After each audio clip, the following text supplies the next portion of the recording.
హైదరాబాద్ ఫలక్నుమాలోని శ్రీ పంచలింగాల ఆలయ భూమిని కబ్జాదారుల నుంచి కాపాడాలన్నారు బీజేపీ నాయకురాలు మాధవీలత. ఆలయానికి చెందిన 3 ఎకరాల భూమిని కబ్జా చేసి అక్రమంగా ఇండ్లు నిర్మించుకున్నారని చెప్పారు.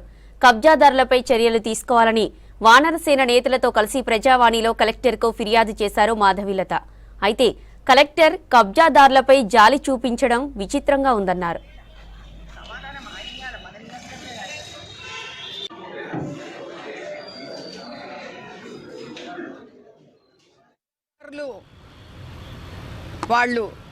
వాళ్ళ ఆధీనంలో తీసుకొని వాళ్ళ ఇండ్లు కట్టుకోవడం జరిగిందో ఈ విషయంగా వానరసేన 15 ఏళ్లుగా పోరాడుతూనే ఉంది.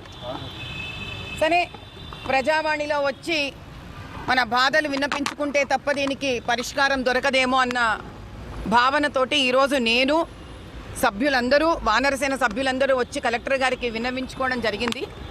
గొప్ప విషయం ఏంటంటే ఆయన పాపం చాలా బాధపడిపోయారన్నమాట. అయ్యో పోన్లే అమ్మా, కబ్జాదారులు కబ్జా చేసుకున్నా కూడా 50 ఏళ్ల నుంచి కబ్జా చేసుకున్నారు వాళ్ళు. పాపము ఈ కబ్జాదారులు 50 ఏళ్ల నుంచి ఇల్లు కట్టుకున్నారు. వాళ్ళ